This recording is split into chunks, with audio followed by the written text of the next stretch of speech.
Barbados, get up. Good morning, Barbados, good morning.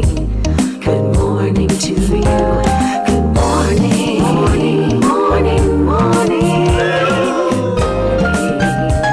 Good morning to you. Good morning, morning, Barbados, good morning. Good morning to you. Good morning, morning, Barbados, good morning. Wake up, wake up, wake up. Morning to you. Morning Barbados, good morning to you indeed and welcome to today. It is indeed a terrific Thursday the 26th of February 2026, and I'm Pearson Bowen. I'm the first perhaps to say to all of you, good morning. Have yourself a great day, whatever you choose to do. To those of you joining us on our streams on Facebook, YouTube, or our website, cbc.bb, to each and every one of you, a special good morning. You've made a different kind of effort to join us, and so I thank you for doing so. Share the show. Share the show, share the show, hit share, send to someone, let them come by as well to join in what we do Monday to Friday from 6 in the morning. As you talk among yourselves, talk to us as well. We always love to read your comments, so feel free to engage with us. We appreciate it when you do so. And as always, if you know of something or someone who has a story to tell, you tell us about it by sending us an email. The email address is right there, look. It's morninbarbados@cbc.bb. morninbarbados@cbc.bb. To you who do, thank you. To those of you contemplating whether you should, I say yes. Hit send and we'll take it from there. Thank you very, very much for being a partner in what we do as well. It being the 26th, it's the day before the end of the 50th regular meeting of the CARICOM Heads of Government in St. Kitts and Nevis. Under the theme, Beyond Words, Action Today for a Thriving, Sustainable CARICOM.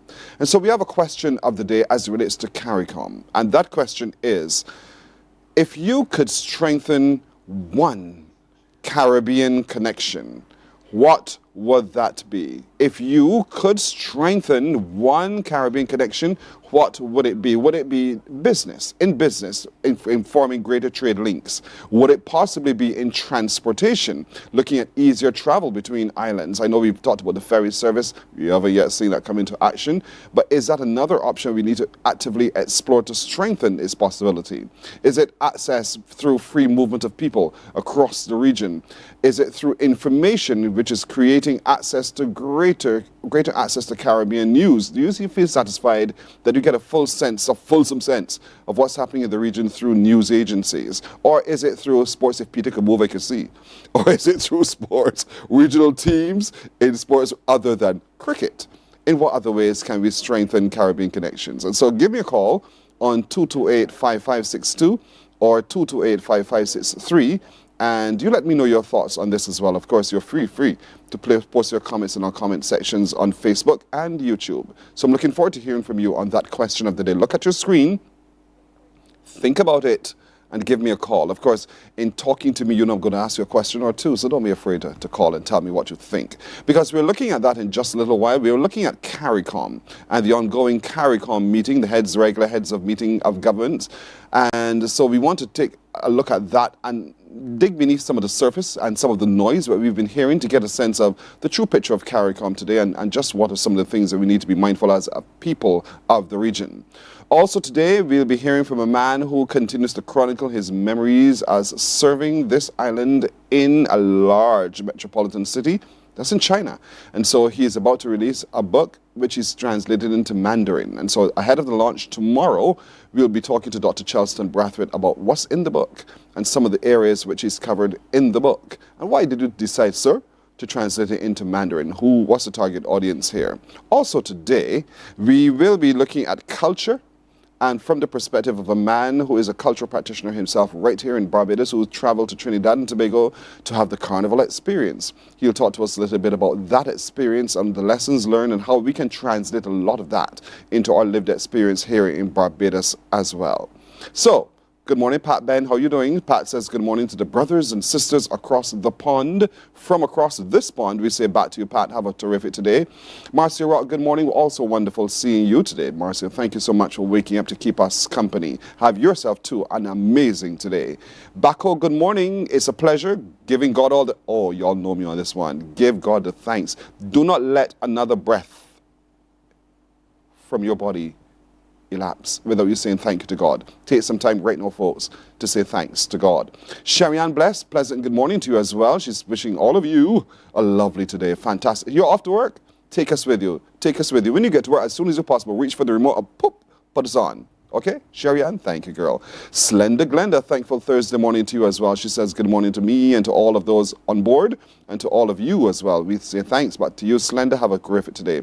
Lionel Williams, Lionel Williams, good morning to you, sir. Have yourself a great today as well. Where are you watching from, Lionel? Have a wonderful one. Vereen Walker is wishing all of you a beautiful today in paradise. And so she says, wake up, happy Q day. To all of the Morning Barbados family, she extends one love. And from us, we say to you as well, one love as well. And while I wait on your call, don't forget, coming up this weekend is Chantal the Concert. Chantal the Concert. Eleanor, good morning. Have a great one indeed. Chantal the Concert is a showcase, a night of classical music and contemporary music. Chantal Martin Barbados, one of Barbados' best sopranos, she'll be there as well. And so it's her concert. And so we can't wait to hear what Chantal has to offer. She's brought along with her Nathan Richards, who is a tenor, and Marilyn Smith, who will be accompanying him. Alade Video, good morning to you as well. Have a wonderful one. Your answers numbers 1, 2, and 3. Do you remember what numbers 1, 2, and 3 are? Alade, think about it. Also, special appearances at Chantal the Concert on Saturday by Paula Hines and the Barbados Symphony Orchestra. I want to encourage you to appear in the St. Patrick's Roman Catholic Cathedral at 7:30. It begins on Saturday, and I really want you to be there. I intend to be there if it be the will of the Lord. And I'm told that no more tickets are available. It is all sold out. I told you early to get your ticket. That is one of those concerts that is highly sought after. And so you may have missed the opportunity now. So I'm looking forward to a bumper turnout at St. Patrick's Roman Catholic Cathedral this coming Saturday for Chantal the Concert. It's going to be phenomenal, I'm telling you. And perhaps you'll plan for the next one. Chantal continues to raise funds to help her in her education and her exploring of her excellent talent that God has given to her. So we're grateful for her ministry through music and her guests as well. So maybe I'll tell you about it when it's all done. I promise you I will. Good morning to Delphine. Delphine is saying good morning to everyone. She sends blessings as well. So if you could strengthen one Caribbean connection, peoples, what would it be? Would it be business, transportation, access through free movement of people across the region? Is it through information, access to information, or is it through sports other than just cricket? Pat Ben said if I could strengthen one Caribbean connection, it would be number 3, which is free movement of people across the region. You think that's important, Pat? She says, I do believe it's very important to keep us connected to each other. That's one reason why I would love to see us become a great region. And so, Pat, I say thank you for that as well. I concur with you. The ability to be able to travel easily and cost effectively, I think is one of those things that needs to be really, really tackled head on by our governments, indeed, as it relates to strengthening Caribbean connection. I agree with you on that. It's way too expensive for little me to leave here to travel to St. Kitts. And you know how I feel about St. Kitts. And so it's so costly, you could as well have just gone to North America and be done with that. So what else do you think? 228-5562 or 228-5563. Call me and let me know. Don't just make your comment. I appreciate your comments in our comment section, but also call me and let me know. Does anybody know where Q in the community is today? I think we get that answer for you in just a moment. So it's one of those things on a Thursday you look forward to in great earnest. And so Q in the community today, we'll tell you in just a moment. But don't forget, if you're heading to Q in the community today, you go to gate number 1. Gate number 1, they're at the Freedom Village. They're going to the Freedom Village at Rock Hall, St. Thomas today. And so gate number 1 from the Granville Williams Terminal, Dario, my buddy Dario Hope, is the driver of the Q bus. Of course, once you get on, be kind to Dario. He'll be kind to you as well. He's just a good guy. And so get on the bus and head over to the Freedom Village at Rock Hall, St. Thomas today for today's edition of Q in the community, promising you to have a really good time. It starts at 11. You say when it ends because you stay until you're ready and nobody's going to leave you there. And so I want to encourage all of you to come out today to queue in the community. All right, there's a call on the air. Good morning. Hello. Good morning, Pearson. Wow, you are awake. Good morning to you as well. How are you doing? I'm doing well. Always great to hear you. Always good to hear you. This is Miss Trinidad? Of course. That's my new name. I wish you well today. Listen, I can't wait to hear what you think. If you could strengthen one Caribbean connection, what would it be? It would definitely be transportation. Why do you say so? We need to be able to move around this region more easily, but also in a less expensive way. Mm-hmm. Let's talk about the Trinidad experience, because you would have been in Trinidad able to take the ferry across to Tobago and about. So you have that experience. What's the cost, the price point, if one wants to travel between Trinidad and Tobago on the ferry? Well, that wasn't bad. As we move across the region, I think it's a little different. Mm-hmm. Moving from Trinidad to Tobago, generally it was good for us, but moving to other Caribbean countries, in some instances we have to go to the U.S. to come back. So that's the challenge. And you would like that fixed? Absolutely. So if you had a chance to sit with any of the heads of CARICOM today to have a one-on-one conversation, which head would you want to have that conversation with? Let's just say it wouldn't be Kamla. It would be Kamla. And if you met with Kamla, what would you say to Kamla? I said it wouldn't. Oh, you wouldn't? No, listen, you have me curious. You have me so curious. Why do you say that? I definitely want to sit with Prime Minister Motley. Mm-hmm. I think she has a very interesting brain and perspective. Mm-hmm. And she's just an all-round stateswoman. I love her. And I appreciate that. But why would you not want to meet with Kamla? It's too early in the morning. Maybe if it was late at night.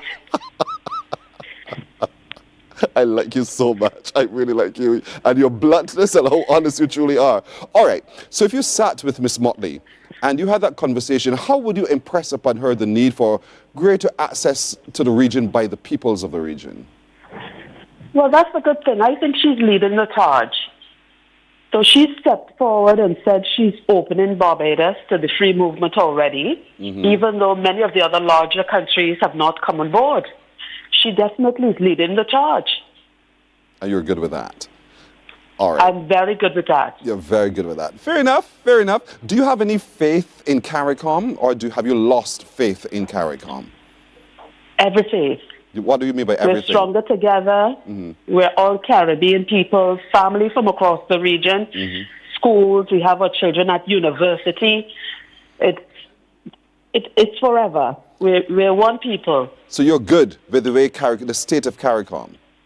I think we have some work to do, but generally I think we're going in the right direction. Fair enough. I thank you. You see what I like talking to you? I love talking to you. Thank you very much, all right? Have a good day. To you and your little crew. That's my girl. Thank you very much indeed. To me and the little crew. The little crew says thank you indeed. And so we'll take a break right here. When we come back, we're delving even deeper into CARICOM and the ongoing heads meeting in St. Kitts and Nevis. Stay with us. Morning, morning, morning. Good morning. Good morning to you. Welcome to Nature's Discount, the ultimate health food store. At Nature's Discount, we have thousands of quality products at great prices. Hi guys, Dottie here with Nature's Discount, and today we are talking about Solar Ray, microbiome, probiotics, and why you should be taking them. And we have well over 3,000 amazing products to help you get healthy. For your health tips, tune in to CBC TV 8 every Monday, Tuesday, and Thursday for Nature's Discount, sponsored by Get Healthy Incorporated. 98.1 The One, your number one party station. With an audience from 18 to 40, we keep you engaged, energized, and entertained. Choose 98.1 FM, The One.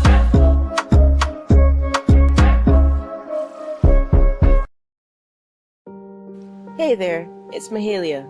I want to share something that might be really helpful. If you're feeling anxious, overwhelmed, depressed, or lonely and have no one to talk to, call Lifeline Barbados. We all face struggles at times in our lives. You're not alone. There's no need to feel ashamed or embarrassed. It's okay to reach out for support. Lifeline Barbados is completely confidential. No one else will know you called. They're there to offer a caring ear and guidance without judgment. And fellas, I want you to know asking for help is a true sign of strength. Morning, morning, morning. Good morning. Good morning to you. To the Nicolas Maduro regime, and despite repeated threats against two fellow CARICOM members from Venezuela, most of the CARICOM stood against the two. Only two were threatened. One was Guyana, still under threat. I openly said that if they touch Guyana, Trinidad and Tobago will be there with you and stand with you.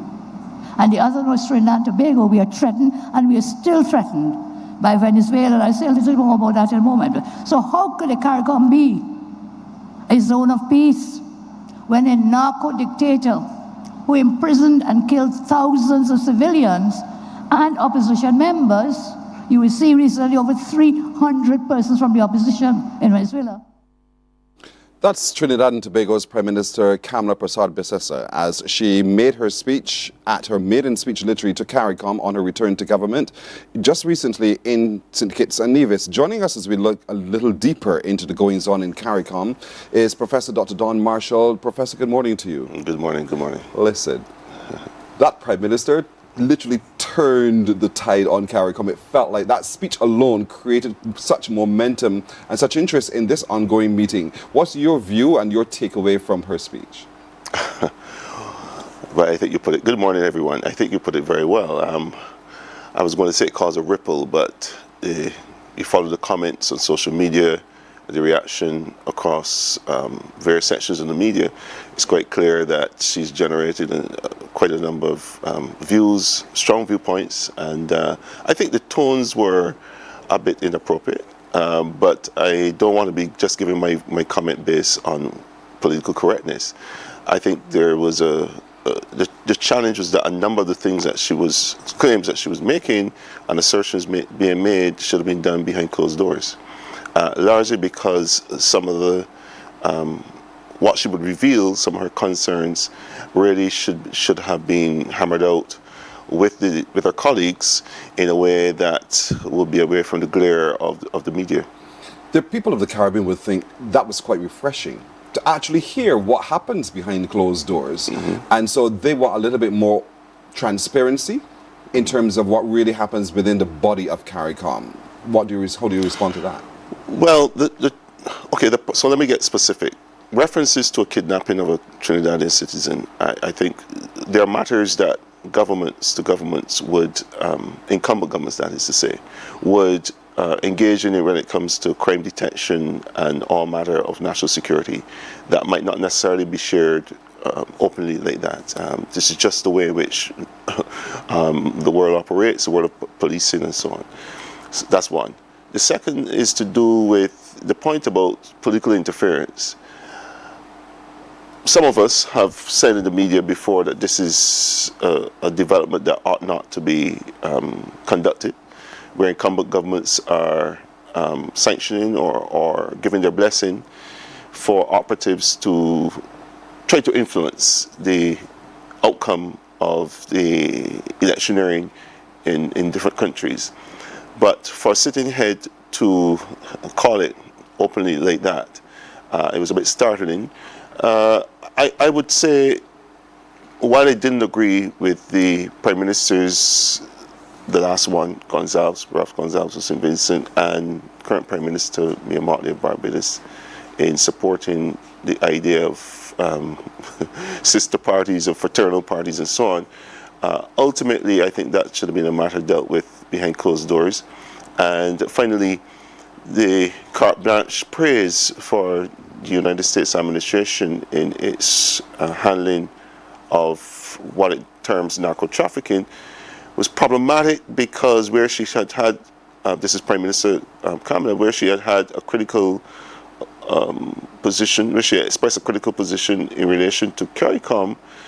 She was not critically balanced when it came to the United States. There have been 148 murders of Caribbean people through both straits. And the world is condemning the United States in the way in which they're proceeding with this. We've had a shipwrighter agreement from 1997 that speaks to international cooperation, hemispheric cooperation, and how we pursue drug running on the high seas, particularly Caribbean waters. And there are certain protocols that you follow, but this business where you're judge, jury, executioner, and you're issuing instructions to kill them all, that's not on.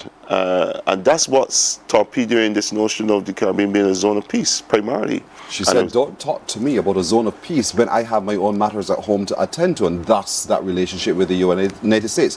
And holding the view that each island has its sovereign responsibilities and its own internal issues to manage. That was also echoed by Jamaica's Prime Minister Andrew Holness. And so, why is she taking the lashes? It is correct to say that the national interests of each Caribbean country is important, and they are to determine what those national interests, and particularly matters related to security and development, what they should look like. But we are in a regional bloc, and we have a tradition of engaging in regular meetings to engage in some form of coordination, foreign policy coordination, and so on. And yes, that's a balance to be struck, but we've seen instances where CARICOM countries individually have gone on to confer recognition on regimes, whether it was Maurice Bishop's Grenada or Fidel Castro's Cuba, without necessarily waiting for all members of CARICOM to agree. The thing about it is that you do what you have to do diplomatically behind closed doors while making sure that you protect your national interests. I think there was a lot of playing to a particular audience on the part of the Prime Minister of Trinidad and Tobago, and it has excited the public, really. And you think that's a bad thing? Not necessarily. I just believe that some of what was revealed was needed to be discussed elsewhere. And so I noted that the Prime Minister of Barbados has been baited to respond, and she has quite correctly said that I wouldn't do so in front of cameras, right? And I think that that's the way in which to proceed. The good thing coming out of this is that we have a little bit more interest in CARICOM, this meeting, than we would have before. But we have to watch, we have to be very careful, because as it stands right now, CARICOM, there's a need for greater cohesion and coherence as it responds to the Trump quake, tariffs, trade, visas, restrictions, etc. We've got to coordinate how we deal with third country asylum seekers, receiving them from the United States. So there's a need for greater cooperation, and certainly there's also a need for CARICOM and Latin American countries to also confer diplomatically on how to handle this Trump 2.0. Some feel that what's happening now is good, because it now forces us to look at the problem in order to fix the problem so we can move forward together. In her speech, she kept saying, I just want to be clear, I'm still committed to CARICOM. However, and so what do you say to that point of view held by some that it's important, if you're going to fix something, you have to first acknowledge there is a problem? There's been an elephant in the room for quite some time. And that elephant in the room has to do with the fact that the Trinidad and Tobago, the new administration coming out of Trinidad and Tobago, has taken some steps in relation to engaging U.S. security intelligence on treating to rising crime and drug trafficking. I do believe that that same level of intelligence is perhaps shared across the region. That the various police forces, attorneys general, and so on are perhaps apprised with what it is that the Department of Defense of the United States and other security institutions are concerned about.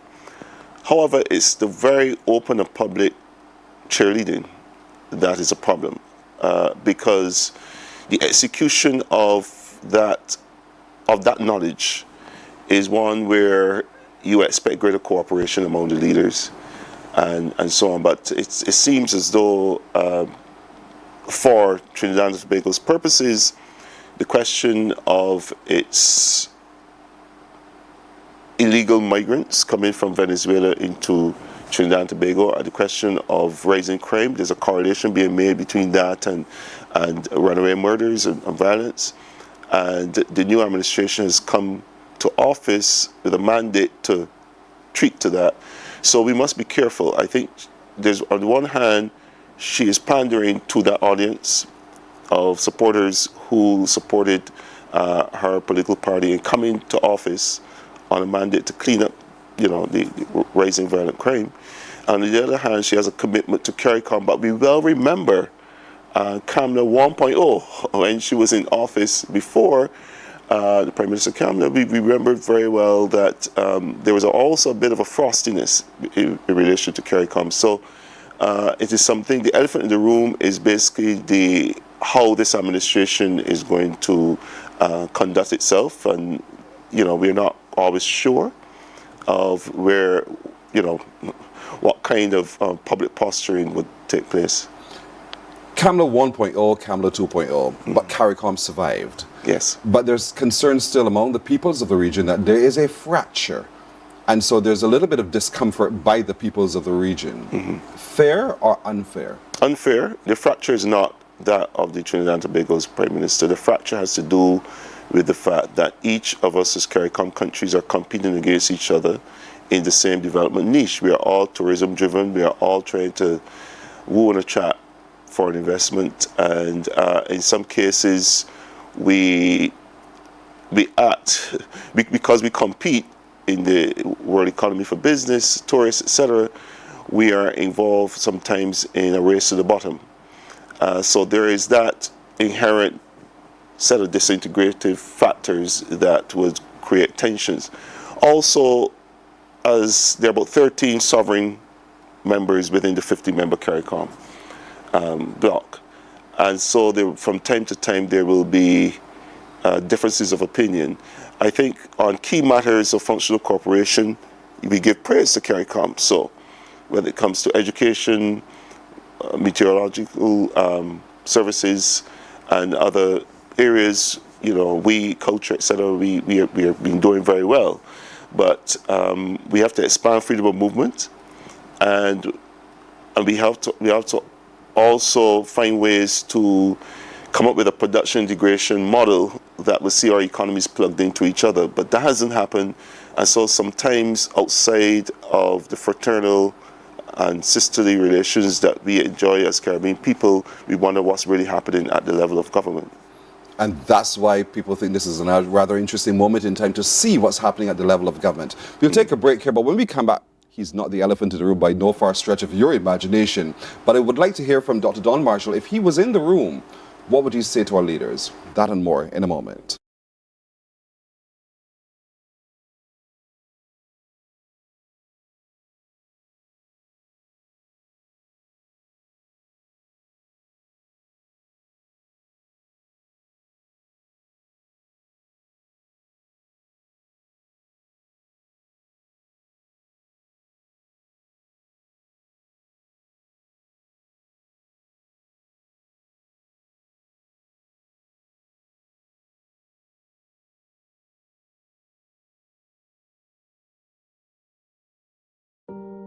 Hey there, it's Mahalia. I want to share something that might be really helpful. If you're feeling anxious, overwhelmed, depressed, or lonely, and have no one to talk to, call Lifeline Barbados. We all face struggles at times in our lives. You're not alone. There's no need to feel ashamed or embarrassed. It's okay to reach out for support. Lifeline Barbados is completely confidential. No one else will know you called. They're there to offer a caring ear and guidance without judgment. And fellas, I want you to know asking for help is a true sign of strength. It takes real courage to reach out. You can also call Lifeline Barbados if you're worried about loved ones who are struggling and you need advice on how to support them. There's a saying, a problem shared is a problem halved, but not everyone has someone they can confide in. That's why Lifeline Barbados exists, to be there for you or someone you care about during tough times. Save this number. Lifeline Barbados is just a call away. Remember, you can reach out whenever you need to talk. morning. Good morning. Good morning to you. If you would be willing to share your thoughts on Prime Minister Kamala Persad-Bissessa's speech yesterday. No, because I'm going to a meeting. And that is where that encounter should have ended. However what? However.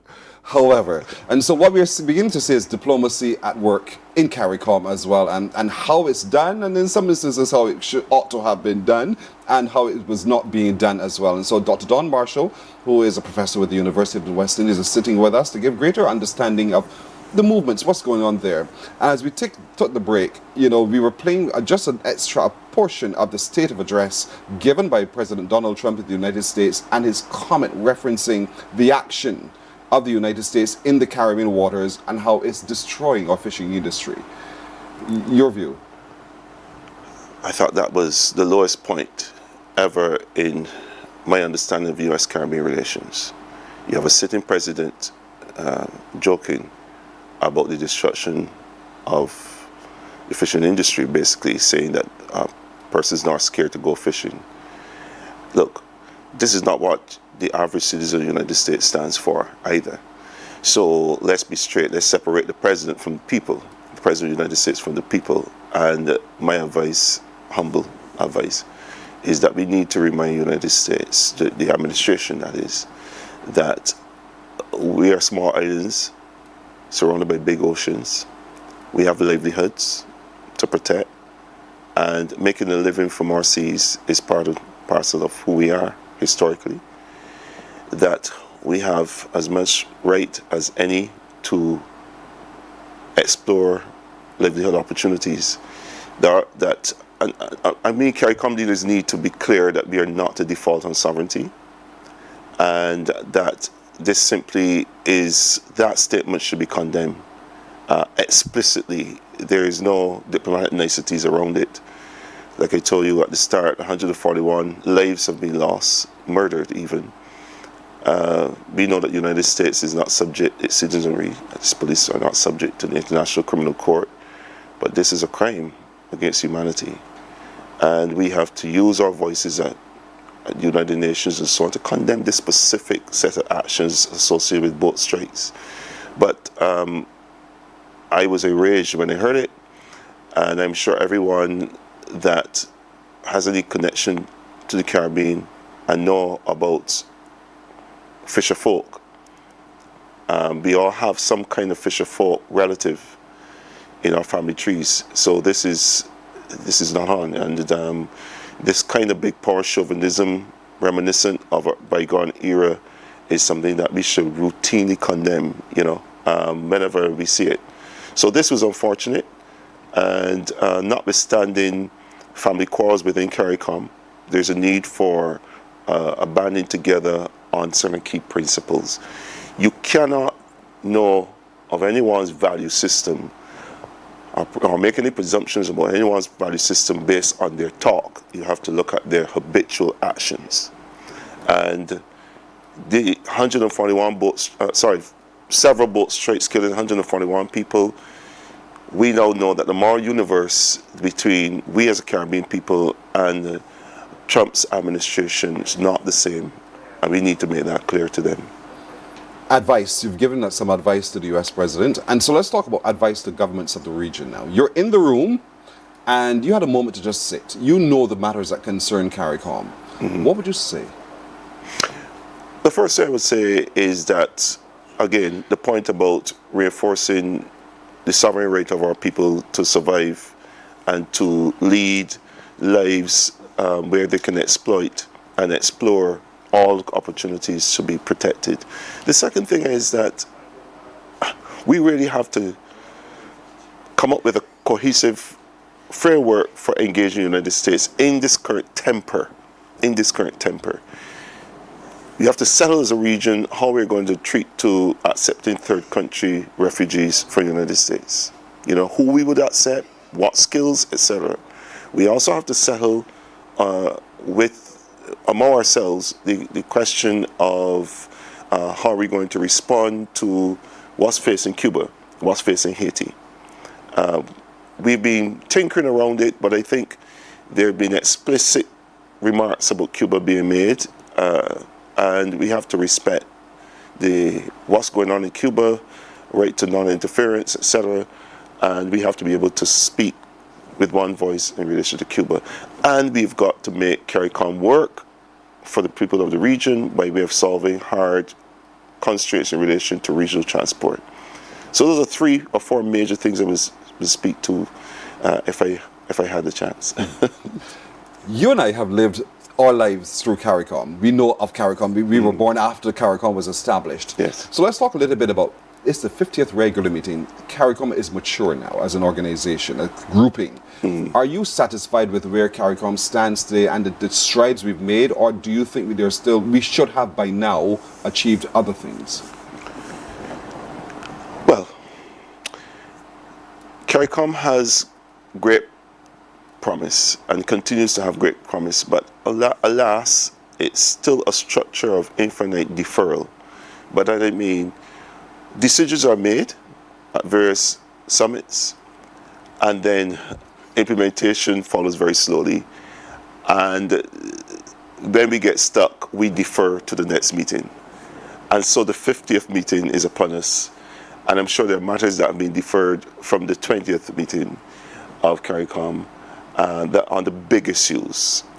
Freedom of movement of people, that's one big issue, where we have hassle-free travel. The right to seek employment and to gain employment across the region is something that we are trying to work on through various protocols. But, at home, there's a certain kind of, within our different home territories, there's a way in which integration doesn't work in the way it ought to. But there have been great strides, but I do think that there's a need for coherence along the economic and production integration front. Even just one, if we could just achieve food security within the region to solve that one issue, and maybe make regional transport a lot less hassle, marked by less hassle and cheaper. If we can get those 2 things solved, it'd be great. But we are nowhere. We're going nowhere fast if we don't solve the intractable issues confronting CARICOM. You sit and work in a place where you have young minds to help shape in the way they think. What are your students saying about CARICOM and regional progress?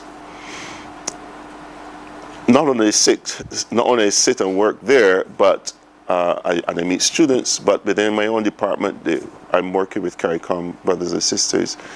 I think it's a privilege to work at the University of the West Indies because I see a CARICOM integration in a way that is live and real. I think the people have integrated. We all see ourselves as one nation with several cultural expressions. The students themselves also relate very easily. We're one space, we're one people. I think where the difficulty comes is in how inaccessible it is to just visit each other as often as we would like because of the high costs. At the top of your program, you spoke about the possibility of ferries to carry our people to and fro.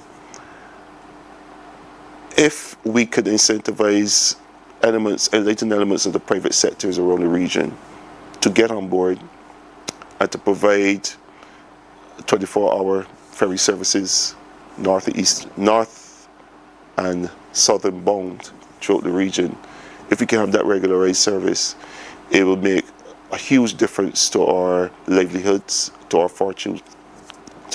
So there's a limit to how much CARICOM heads can do, how much the technocrats working within the CARICOM machinery can push. I think it's time that we have enlightened elements of the region's private sector to seize the initiative and to push on with taking on some risks. We have had some harmonization of our taxation and our financial services done. In other words, there can be cross-border transactions. The governments have done well to move in this required direction. There really is little excuse for a lack of entrepreneurial dynamism on the part of the well-heeled in our region, and we just need them to invest in a CARICOM future, and a new dynamic will be spawned. Professor Dr. Don Marshall, it's interesting mining your mind on what's been on CARICOM and hearing from your experience as well. I really want to thank you so much for this morning, for joining us to share openly your points of view, and I thank you for doing so. That's all right. Thank you very much. You're very welcome. Cheers. Professor Dr. Don Marshall, who is at the University of the West Indies, but is a Caribbean man to the core. And now I think we have a clearer understanding of what's been happening in this regular meeting, and so fear ye not. CARICOM will stand the test of time. Morning Barbados takes a break. We'll be back in a moment. Morning, morning, morning. Good morning. Good morning to you. Hey there, it's Mahalia. I want to share something that might be really helpful. If you're feeling anxious, overwhelmed, depressed, or lonely and have no one to talk to, call Lifeline Barbados. We all face struggles at times in our lives. You're not alone. There's no need to feel ashamed or embarrassed. It's okay to reach out for support. Lifeline Barbados is completely confidential. No one else will know you called. They're there to offer a caring ear and guidance without judgment. And fellas, I want you to know asking for help is a true sign of strength. It takes real courage to reach out. You can also call Lifeline Barbados if you're worried about loved ones who are struggling and you need advice on how to support them. There's a saying, a problem shared is a problem halved, but not everyone has someone they can confide in. That's why Lifeline Barbados exists, to be there for you or someone you care about during tough times. Save this number. Lifeline Barbados is just a call away. Remember, you can reach out whenever you need to talk. Books open your heart, your mind, and your soul. They are educational, entertaining, inspiring, and motivating. Are you an author of a recent book you want to share? Then Mornin Barbados would love to feature your book in our The Next Chapter segment. Send us an email to morninbarbados@cbc.bb. That's morning without the G. Come and let us turn those pages together.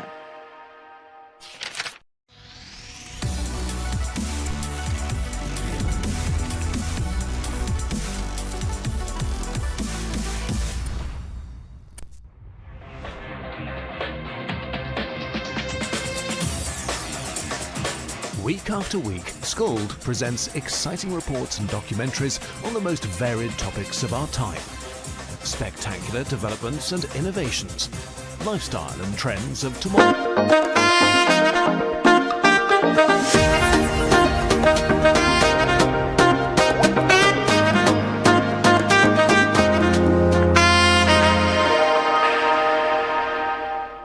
What a book. Look at your screen. Look at your screen. What a book. This book is called Memories of China, My 11th Defining Moment, but it's special. What I'm sharing with you now is the English side. Flip it around, Pearson. What you now see is the Mandarin side. And so all of that is in this. See how thick it is? But how precious it is indeed. And so another big man joins me on the set this morning, Dr. Charleston Brathwaite. Good morning to you. Good morning. Zhao Chan Hao. Oh dear, I can't answer. Otherwise I say, what did you just say to me? Good morning, person. Thank you, sir. Hen Gao Xing Zien Dao Ni. It's a pleasure to see you again. Oh, well, in English, you say thank you. And so here we are, and the publication now is in Mandarin as well as in English. Yes. And it chronicles your memories from 2004, 2017, I think, 14 to 17. Yes. While as Barbados ambassador serving in China. And those are some phenomenal years because there's so much that we got to learn in Barbados from that moment you were installed there as the ambassador to China, because you shared with us so much. Talk to me a little bit about getting to China, first of all, and where is China within the world economic system? Well, Pearson, let me say what a pleasure it is to be here.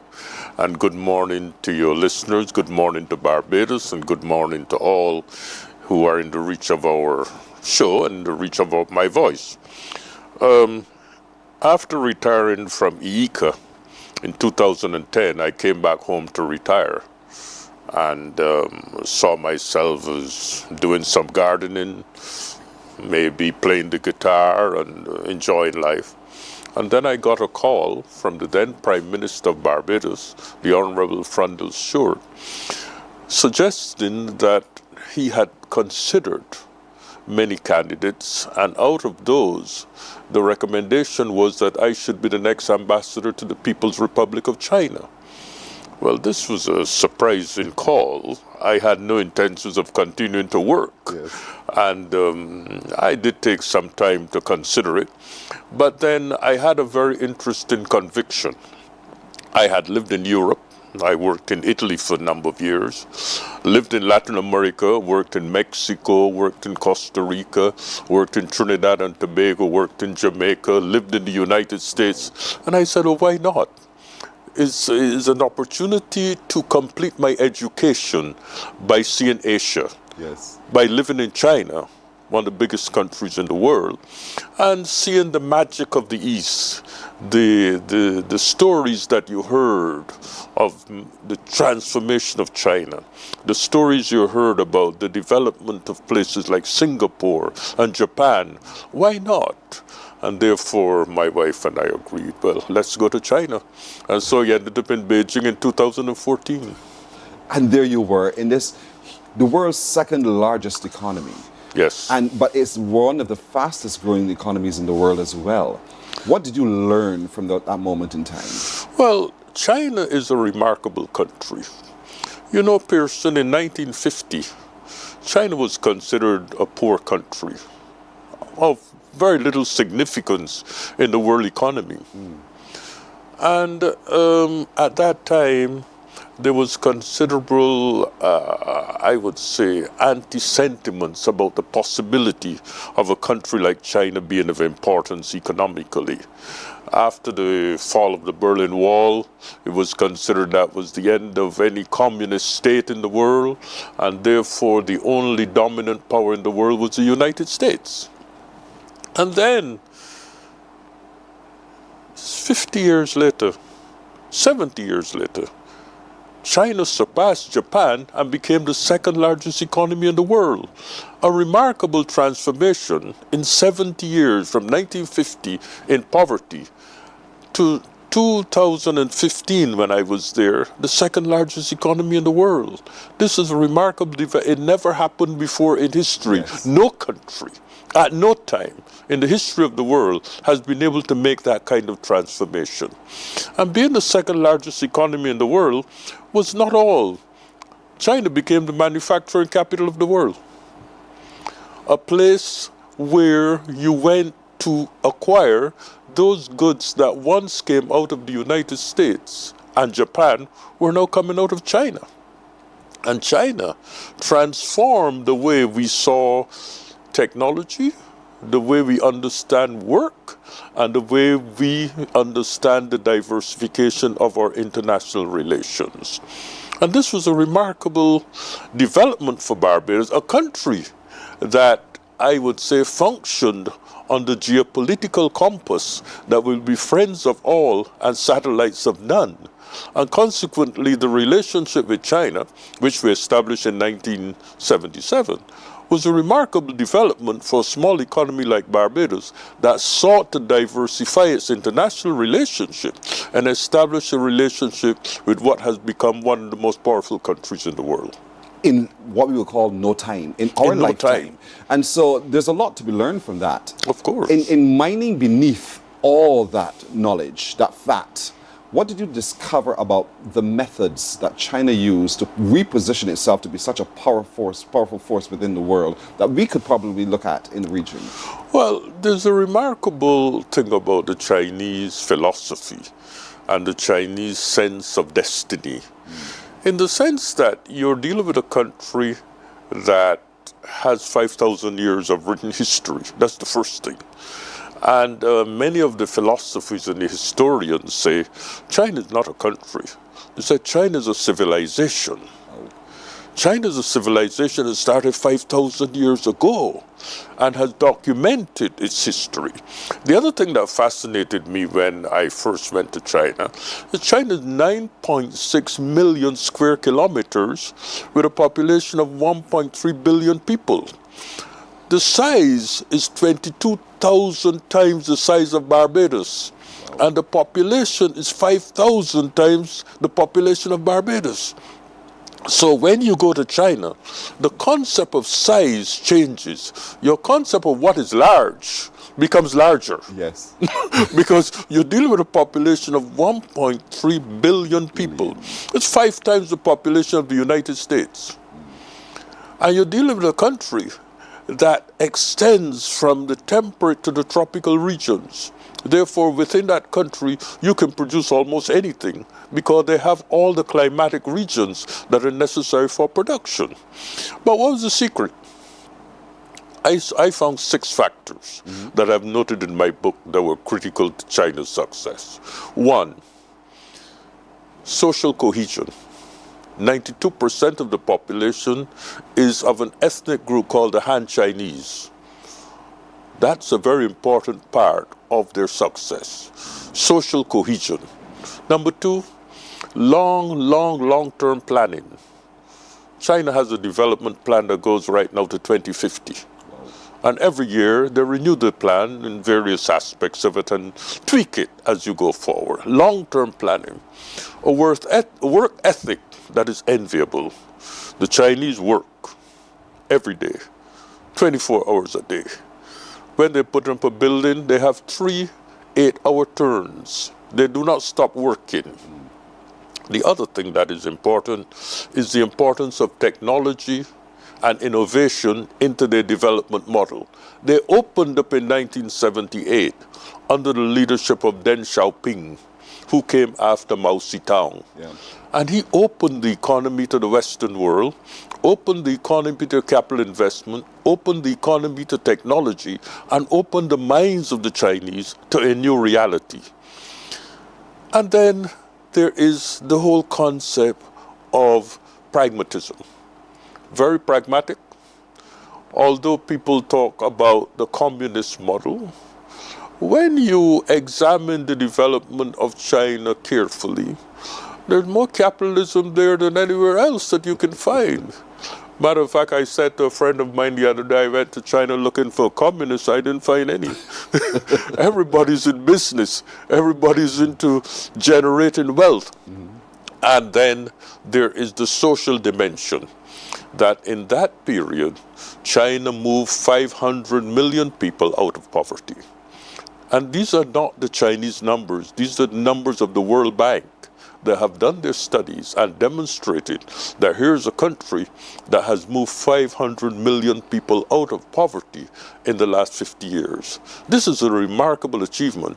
In the context of the Millennium Development Goals, in the context of what the United Nations seeks to achieve, this is indeed a remarkable achievement and something that we in the developing world need to examine carefully in terms of the success of China. Right. And so, little Barbados, with you, little you, in all of this big space with these magical moments, how effective was Barbados? Well, I think the interesting thing about Barbados in the context of China was a remarkable experience because it forced us to re-examine our development model and the role of our embassies abroad. In a real sense, the embassies or the high commissions in Commonwealth countries, in England, in Canada, and the embassy in the United States has had a very strong emphasis on consular, what we call consular matters, looking after diaspora, making sure that if there is a citizen there that needs a passport renewed, it can be done, facilitating marriage certificates, birth certificates, and if someone was arrested, then the ambassador would go and see how it's possible to free that person, etc., etc., etc. These consular responsibilities did not exist in China. First of all, we had very little of a diaspora. The only thing we had in China when I was there was about 30 students. So that from the point of view of you being relevant in terms of looking after the diaspora, there was very little to do. Yes. And the students were well behaved, so there's no one going to jail. But I think what it forced us to do is to re-examine our relationship between a country as large as China and little Barbados. And what I saw was the need for a new thinking in terms of promoting functional cooperation. Relationships that were redound to the benefit of Barbados in commerce, in education, in technology, and in those things that would make our country better. Yeah. The book is replete with pictures and other examples of places you've been, people who you've met, those kinds of things, the food you've even eaten. All of that is in there. And this is being launched tomorrow. Tomorrow evening at the Sagicor School of Business at UE. And so it's a must-have. It truly is a must-have. You know, it is the Association of Barbados-China Friendship. Yes. And so we're cordially inviting you to the launch of the Memories of China, English and in Chinese edition, of course. It's a book by Dr. Charleston Brathwaite, and it is a collection of reflections and experiences from 4 years of service as Barbados Ambassador to the People's Republic of China. It's at 6 o'clock tomorrow evening, 6 o'clock tomorrow evening. I think you should show up. No, I think. I want you to show up. And so in showing up, you can have your signed copy of this book. Certainly. If you are a student now of Mandarin, practice your Mandarin, because now you can read in Mandarin as well. And you'll find the experience one that is life-changing and moving indeed. And so this is a labor of love. I think it is, because you poured out into the pages of it all that you've been through, all that you've learned. Contribution to Barbados. Exactly. And you've left a blueprint that we can also follow for future development of Barbados. And I really want to commend you on this publication, because I think it is a history book. It's also a workbook. It is indeed. It is indeed. And so I thank you for that, because some of us have never been to China. We just know what the tea of China in China. But nonetheless, we get to see for ourselves through the pages and your experience just what's possible and how big we can be in our mind, that we can conquer the world in big spaces as well. And become global citizens. Absolutely. Absolutely. You said it better than I could. Yes. So I really want to commend this to you, everybody. Tomorrow evening, 6 o'clock in the Sagicor School of Business on the complex of the University of the West Indies at Cayville. I want you to turn up, because this is where this book is going to be launched. It's in Mandarin and it's also in English. It's a big book, but it's a good book. It's a book that I think that you should have in every home, and allow your children to read. Allow your children to explore. Allow your children to expand their mind and their knowledge as it goes as well. So it's not just a thing that you put on the table and you just leave it there and it catches dust. It should become a very functional prose in your home as well. So your final words before we go, sir. Well, I think what we have been able to achieve when I was there also is significant contribution to Barbados in terms of the physical infrastructure. Sam Lord's Castle, the new Wyndham Hotel, was a product of that time there, where Barbados got a first loan from the Chinese for $240 million for the renovation of Sam Lord's Castle. And just recently we have initiated the Institute in Hope St. Lucie for agricultural training. And that represents another $40 million grant investment, not a loan, a grant investment from the People's Republic of China. And I think that these are significant contributions to our development. This school will have the possibility of generating a new generation of farmers, a new generation of food producers to improve Barbados' food security. And I think that this is a significant development for our country. And I thank you for your participation in that process as well. Dr. Charleston Brathwaite, who is the author of Memories of China, My 11th Defining Moment. It is available tomorrow. It's going to be launched at the Sagicor School of Business, Cayville campus, from 6 in the evening. I'd love you to be there. So folks, let's turn up and let's give support to this. Purchase a book. You'll sign the book, right? He'll be there to sign the book as well. So we want to encourage all of you to get a copy indeed as soon as possible. We'll take a break right here on Morning Barbados. Thank you so much for joining us. And we'll be back in just a moment.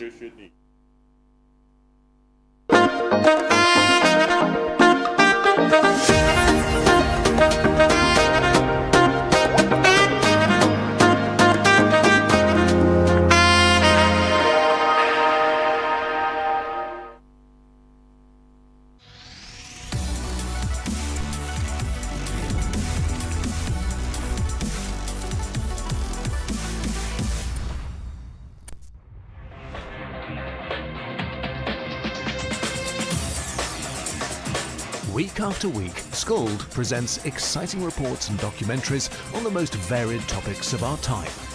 Spectacular developments and innovations, lifestyle and trends of tomorrow, mobility and tourism, health news, highlights from art and culture.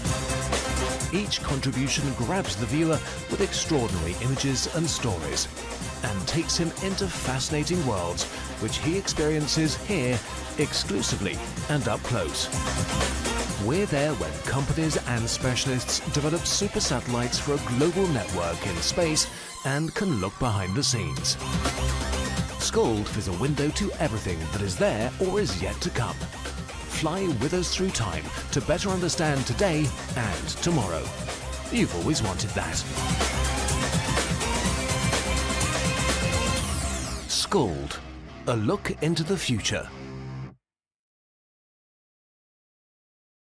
Our world today is not the world God wants it to be. Morning, morning, morning. Good morning. Good morning to you. Let's take a look at the news now. Just about 3,000 government workers were awaiting payment of their monthly salaries. This after a technical issue with the Central Bank of Barbados real-time payment system. Confirmation of this came from the Minister of Finance, Ryan Strawn. He said officials were working assiduously to rectify the issues as soon as possible.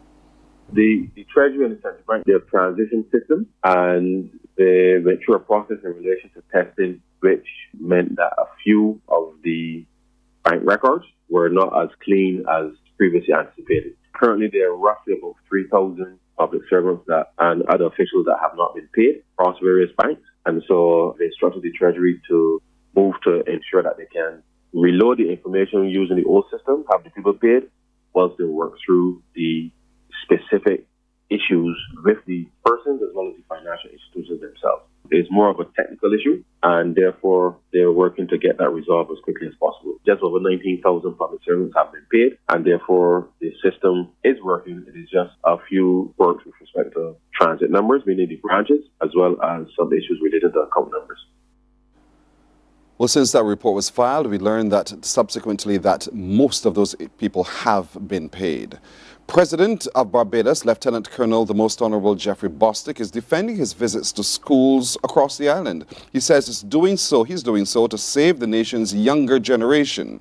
The president made this clear during his visit to the Eagle Hall Primary School, where he encouraged the students there to follow the right path. President Bostic says he is visiting students across the island because it is a critical mission to help save the young generation. A mission which he says must be done. And we must all be part of this effort. There's nothing that will change the course of events, the negative events, or if you want to call it the negative course, if we do not start at this point in time with the young people of this country. And the head of state says he strongly believes it is the duty and responsibility of adults as a country and as people in positions of authority and responsibility to ensure life chances and opportunities are given to every single young boy and girl. To do right by realizing their dreams, to do right by becoming responsible citizens of this country. If they're there to do right, then we must dare to assist. And that is the reason behind a lot of these things that you may see me doing. And it is my intention to visit every single school in this country, God willing, including special needs schools. And I know you have one here at this school.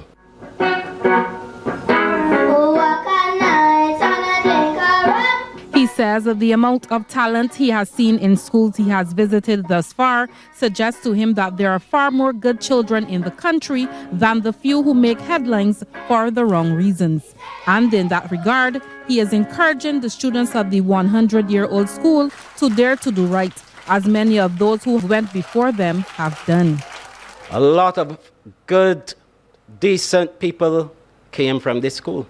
This school produced politicians, government ministers, journalists, sports icons and personalities, Chief of Staff of the Barbados Defense Force, and it can go on and on and on. Former Chief of Staff of the Barbados Defense Force, Colonel Glenn Granham, who attended Eagle Hall Primary, says that the graduating class of 1977 continues to make the effort to give back to the Eagle Hall St. Michael-based institution. It is important to us because we recognize to what we have been come from, what we have benefited from in terms of humble beginnings and attending this institution. And we feel a very strong commitment that we must give back. So we've been given, and we are privileged and blessed to be able to give back. And now he has made it clear why he is doing it. President Bostic will continue his visit to schools across the island. Anesta Henry, CBC News. Senior students of several secondary schools are being trained in etiquette and the proper way to present themselves in the world of work. The initiative is part of the Preparing Today for Tomorrow's Challenges program led by Alumni Relations at the University of the West Indies. Rachel Agard has that story. Students of the Ellerslie School are being armed with more than just academic qualifications. They're now armed with real-world skills. That's thanks to Campus Administrative Assistant for Alumni Relations at the University of the West Indies, Joshua Bishop, who has been helping to shape young minds for the challenges ahead. Mr. Bishop says that for years, students were graduating with several qualifications but lacking the soft skills needed to succeed in the workplace. Now in its 10th year, the program focuses on proper presentation and deportment, effective communication, handling difficult people, conflict resolution, and dining etiquette. Students are also being taught basic financial management, responsible social media use, and resume writing. So this year, they were tasked with sharing two disadvantages and advantages of using their being the students. Two advantages and disadvantages of artificial intelligence in the school, and they so far have been coming up with some interesting ideas both on the benefits, and they're also understanding that there are some negatives to the use of AI, even though it is a really important and beneficial technology. So it's really been good to hear their opinion and see them come together and work with different people that they aren't necessarily comfortable with. Student Sayuri Yearwood says she chose this program as she believes it will help her improve her soft skills and assist with gaining employment. Two things I have learned from this program is that first impressions count, and it's always good to make a great first impression. It's nice to be tidy and to make sure that when you meet someone, you always greet them with a smile and proper manners. And I also learned about dining etiquette, certain ways in which to eat food when it's hot, and certain ways to speak to people when you're at the table, and certain conversations you can and cannot have. The program has assisted Kijani Hewitt's communication skills and presentation. I did an assignment with my classmates, and it really helped me to boost my communication skills and confidence. And today I learned that there are certain things you should and should not talk about at the dining table, the way you should present yourself in a workplace. And I've also learned how to manage your money, financial stuff in general. Other secondary schools are set to benefit from the program this term. Rachel Agard, CBC News. Thank you, Rachel. That brings our news to an end. We'll have more news right here on TV8 coming up at 12 noon. We'll take a break here on Morning Barbados. We're back in a moment. Morning, morning, morning. Good morning. Good morning to you. Our world today is not the world God wants it to be. One of the reasons, which will surprise many, is that our planet, its governments, and its peoples are all living under the weight of Satan's rule. From the beginning of mankind's existence to today, human history is the written record of what it means to live under the rule of the devil. Yet that rule is coming to an end, and what a difference that will make. Every Sunday at 9 a.m. on CBC TV 8, tune in for Tomorrow's World, sponsored by the Living Church of God. Some ask, what makes Barbados so special? We at Mornin Barbados say it's you, our exceptional youth. You are talented, resilient, and inspirational. You are the epitome of the Barbadian spirit, testing the boundaries of your creativity. If you are an entrepreneur, artist, baker, designer, author, or have done anything you think should be highlighted, email us at morninbarbados@cbc.bb. Let us show the world our exceptional Bajan youth.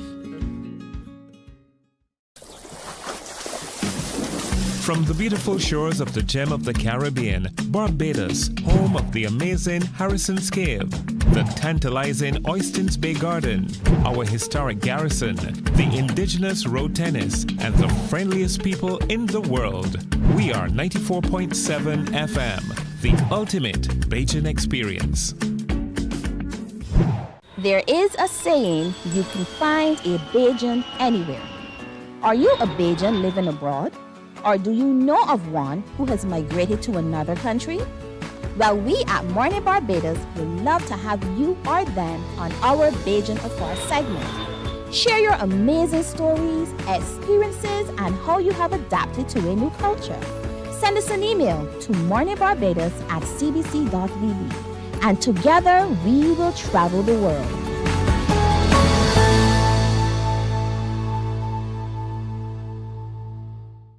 God will not give you a job.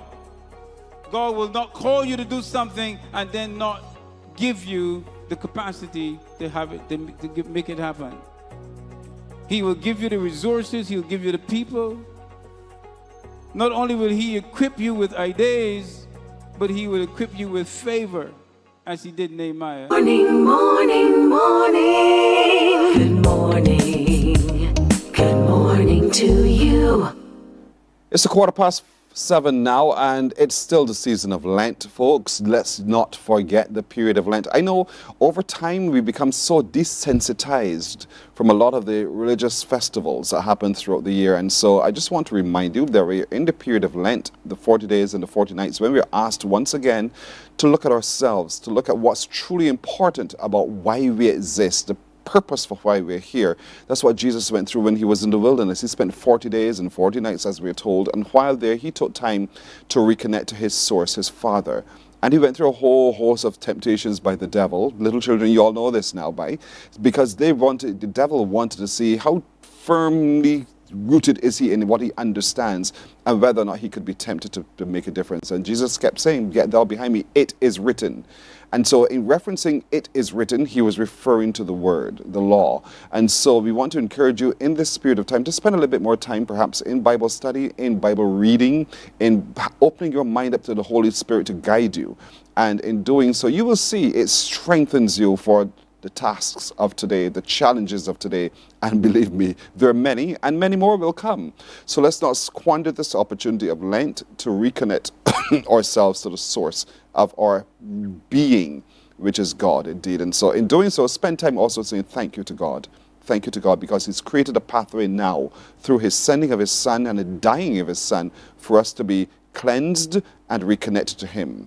And that's important, because now we have life eternal. You better believe it. We can live forever, but we've got to live right now. Live right now. All of that is also very, very important. We did ask you a question of the day today, and our question of the day today is, if you could strengthen one Caribbean connection, what would that be? What would that be? Would it be business? Looking at trade links, do we need to strengthen our ability to trade one with the other? Is it through transportation, making travel easier between the islands, whether it's by air or by sea? Is it access that is access to other communities through free movement of people, whether it's freedom to work, live in other spaces as well, or is it simply through the ability to get there quickly by air and cheaply?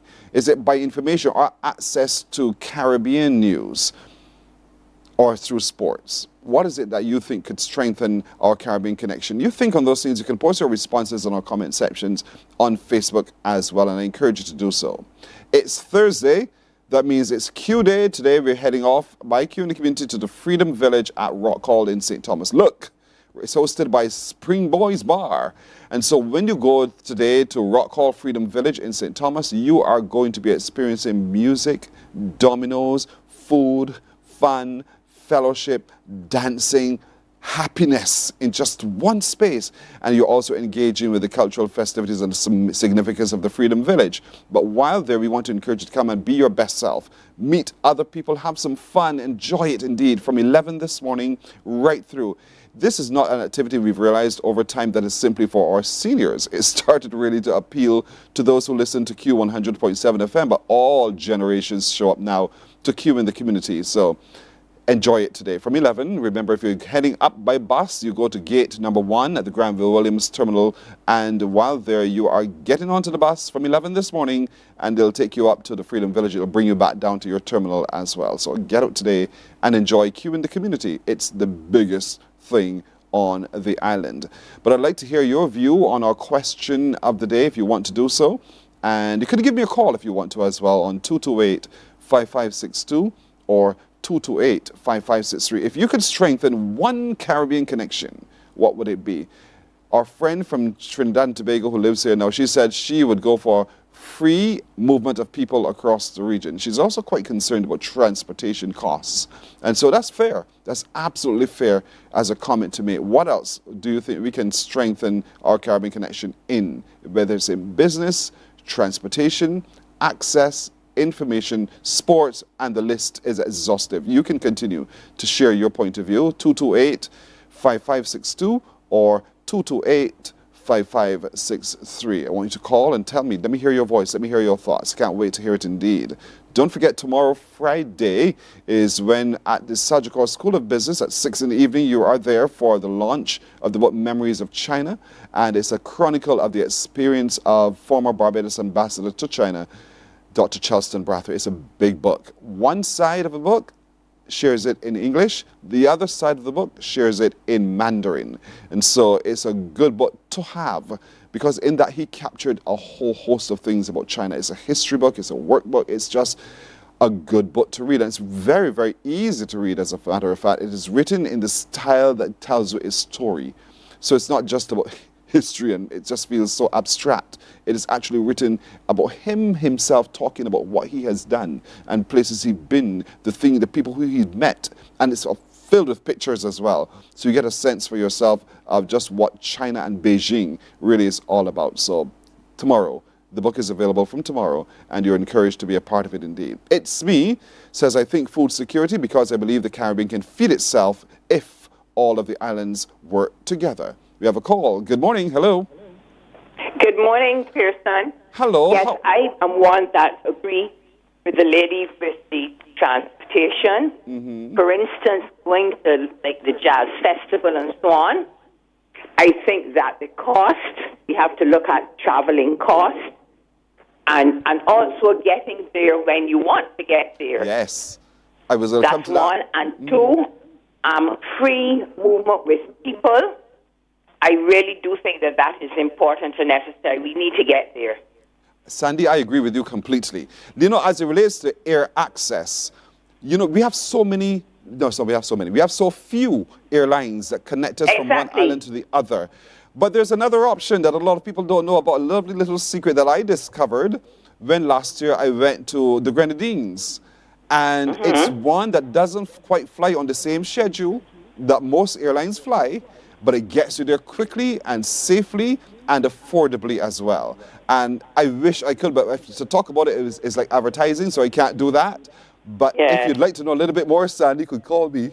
I'll tell you who they are. I will do that. And I'll let you know. So it's a like I want to go to the jazz festival, and And that's the problem. And this airline can get you there, that I can tell you about, and really easily. So let's talk And you are about lovely, St. Kate. Listen, don't start me up on that. Don't start me up on that. You should get there as soon as possible. But thanks. You need to start a plan to retire there, Pearson. That is exactly what my plan is, Sandy. Well done. You spotted me, girl. Yes. Yes. I always say I hope to manifest it eventually, that if there's one place I like to settle eventually and just live out the rest of my days, it's in the island of St. Kitts and Nevis Federation. St. Kitts. I'll join you. Good. I have a spare bed you can rest on. Okay. Thanks, Sandy. Thank you. You're welcome. Have a good day. Indeed. And so that's it, folks. I mean, there's so many things that are available. We just have to explore it just a little bit further, and we'll see how we can get there and back quickly. Sports. Imagine, Sports Guy says, sports. Imagine if the Caribbean had its own football team, netball, basketball teams, etc. We would be so dominant. That's what Sports Guy thinks that would be required for us to be able to build and strengthen our Caribbean connection. We see it through cricket.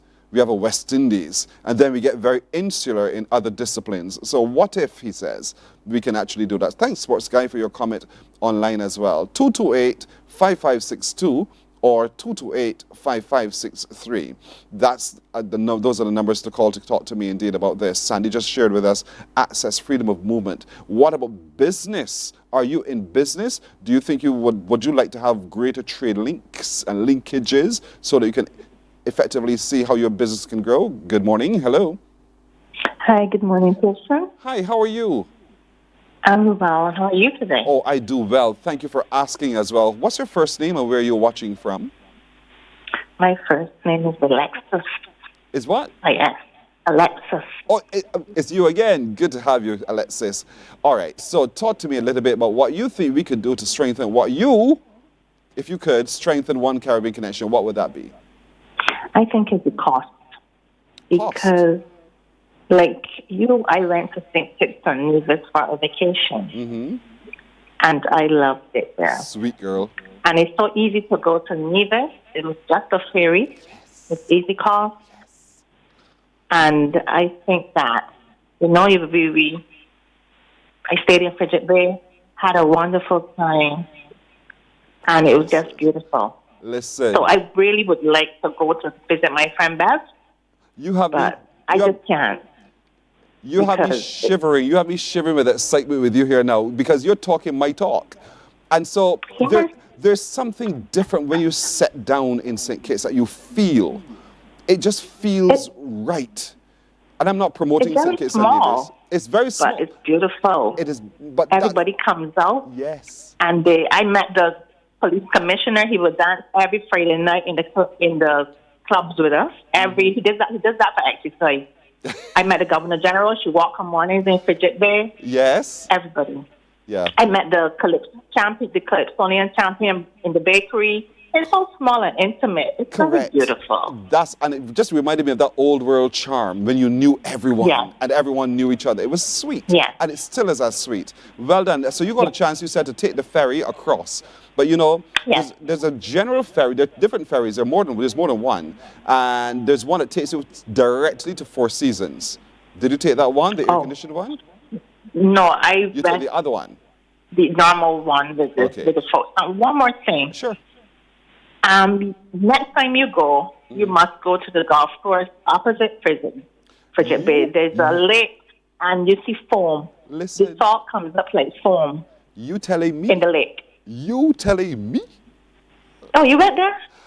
Have you been over? And then you see the dolphins. Yes. In the other side. Did you go over? And then it's so beautiful. Did you go over the peninsula? You mean the dolphin side? Don't call it just that. You took the drive down to the other end, the peak of the peninsula? Yes. And did you see how near that is to Nevis? Yes, and I met the head of Nevis as well. Oh, Premier And we went to the place that the Prince stayed in Nevis. Four Seasons. All right. Yes.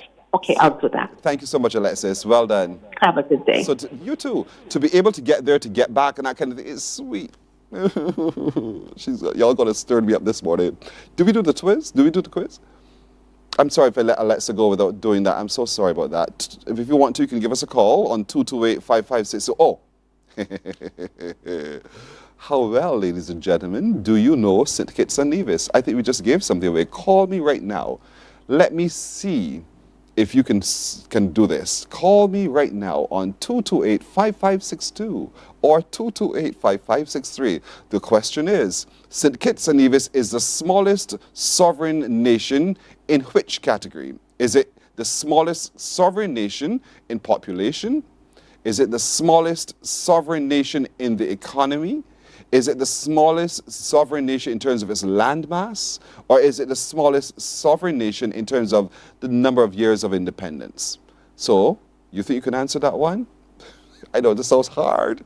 228-5562 or 228-5563. This is where the CARICOM heads of government are meeting at the moment, by the way, and until tomorrow. So is St. Kitts and Nevis the smallest sovereign nation by its population size? Or is it by its economy? Is it by its landmass? Or is it by the age of independence? What do y'all think? Is St. Kitts, call me, you can guess.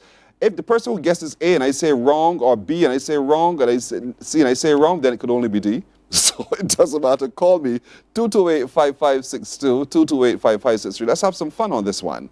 St. Kitts and Nevis is the smallest sovereign nation in which category? Is it a category of population, economy, land area, or age of independence? Do you know? Or have you yet to do your research? 228-5562 or 228-5563. Look at that. Look at that. That's a lovely view looking onto the bay. And you know, they've developed now Port Zanta, which is their port, like our Bridgetown port, that it allows you duty-free shopping. Land travelers can come in, sea travelers can come in. It's really lovely. Good morning. Hello. Hi, sir. Good morning. Is it people? Which one? You're going with population. You're going with population. Do you know the population? No, but I know that they have persons by citizenship. So that is my reason. All right, that's it. Let's see what the answer is. Is that it? I'm waiting. So I'm waiting just like you. Is that the answer? Is it A? I'm waiting, producer. I'm still waiting to hear. I'm waiting to hear 22855. Don't go. Alexis, so sorry. That's not the answer we're looking for. All right? Thank you. You want to answer me fast, folks, inside. 228-5562 or 228-5563. What's the answer, folks? Call me and tell me now. Is St. Kitts the smallest sovereign nation in population? We heard that's not the answer. So now you're left with these options: economy, land area, or the age of independence. And what you're looking at a little picture on the screen as well, you're looking pretty much just off the town area. When you wonder, you are wrong. That's not the answer, but thanks for trying. You know, that's just off the town. And I lived up that slope in a place known as Mattingly. A place known as Mattingly. It's really, really, really nice area right there. Just off the slope. Mount Liamiga is a volcano that's in the center of the island. Good morning. Hello. Yes, good morning. Hi, what's your answer? A, B, C, D, or D? D. D as in the age of independence? Yes, please. That's not it. But thanks for trying. Have you ever been to St. Kitts or Nevis? She gone. All right. You're so fast. 228-5562 or 228-5563. It's not A, it's not D. So both ends are now struck. Good morning. Hello. Hi, how are you? Hello.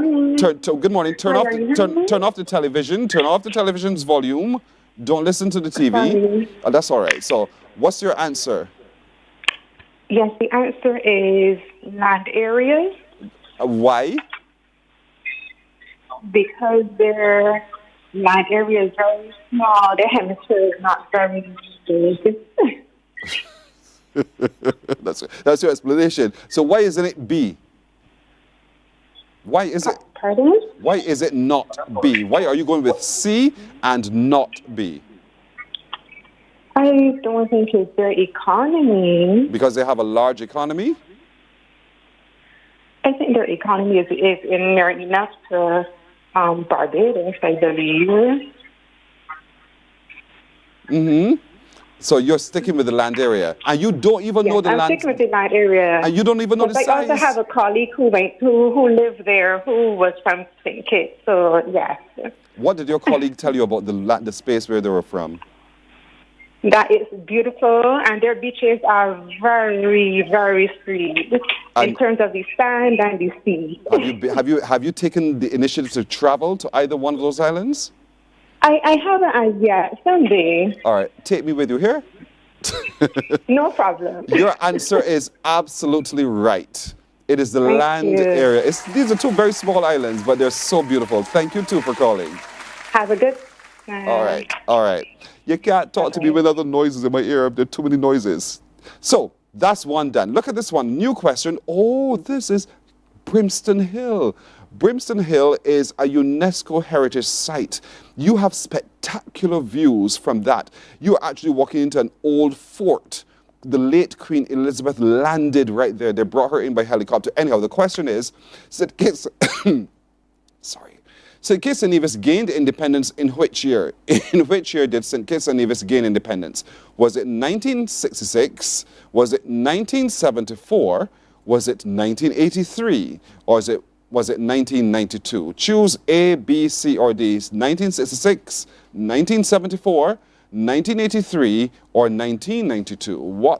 In what year did St. Kitts and Nevis gain independence? 228-5562 or 228-5563. We're quizzing you on this because this is where the CARICOM heads of government are meeting at the moment for their 50th regular meeting. So sometimes we need to get to know a little bit more about where they are and the destinations, and we broaden our knowledge of our region and the places of our region. We get to see the beauty of the places of our region. Now, in Brimstone Hill, as you go down, you walk over oh God, what's that called? A lift. It's almost like a bridge, anyway. And then you get to go into rooms where you engage with actors who take you back to a period of time. Good morning. Hello. Son. Hi, how are you? I'm good. Oh, good. Who's calling? This is Sweet Ron. Oh, you, Sweet Ron. You're so very excited. So, Sweet Ron. You know it's been to St. Kitts. I know. And you've came by sea. Yes. All the times I went by sea. So talk to me about Port Zante, where the port right there. What was that experience like? Oh dear, it's sweet. To go like in the area where they have all these shops. The duty-free shops, yes. Yeah, the duty-free shops, and you sit down and you have your beers and whatever, and it's really nice. Yeah, it really is nice. And it's so open and accessible. Locals can come in and get their duty-free shopping, as well as the visitors to the island. All right, Sweet Rons. And then you see Brimstone Hill. I did a tour there also, and it was all those steps. Mm-hmm. Oh, and go out to the cannons, and you could see, you could look and see. Yes, everything, Sabre, St. Eustatius, all around. Exactly, Sabre and all of them there. Yeah. And then they go through, and see, as you said, the actors playing out the different parts and things. It's really nice. They've done some really good work there. But high, it's really high. Yeah, high when you up there, but your head is broad. Yes. Driving up there, you're thinking to myself, oh my goodness, I hope he has good brakes. I really hope he has good brakes. But you get up there and you just have you see the wonder of the world all around. That's lovely. All right, what's the answer, Rons? Thank you. What is the answer? Oh, 1983. Sure. 1983. Sure. Yeah, you are knocking me off of that here today. Not this morning. Well done, Roz. You're right. 1983. Well done. Yeah, thanks. Have a good You're welcome. day. You're welcome. Q-Day. You too. Indeed, Q Day. Remember, Q in the community is going to be held in the Freedom Village at Rock Hall in St. Thomas, beginning at 11, and then you really have a good time until you're ready to go home. That's what we encourage you to do today. Of course, if you want to go by bus, you take the bus from gate number 1 at the Granville Williams Terminal, and it will take you to the venue. It will bring you back from the venue when it's done. Mornin Barbados takes a break right here. When we're done, we want to see Carnival through the eyes of Chetwin Stewart. Coming back. Morning. Good morning. Good morning to you. God will not give you a job. God will not call you to do something and then not give you the capacity to have it, to make it happen. He will give you the resources, he'll give you the people. Not only will he equip you with ideas, but he will equip you with favor, as he did Nehemiah. Turn on the latest episode of Infinite Possibilities, only on CBC TV8, every Sunday at 1:30 p.m., sponsored by Covenant Life Teaching Center. Welcome to Nature's Discount, the ultimate health food store. At Nature's Discount, we have thousands of quality products at great prices. Hi guys, Dottie here with Nature's Discount, and today we are talking about Solar Ray Microbiome Probiotics and why you should be taking them. And we have well over 3,000 amazing products to help you get healthy. For your health tips, tune in to CBC TV8 every Monday, Tuesday, and Thursday for Nature's Discount, sponsored by Get Healthy Incorporated.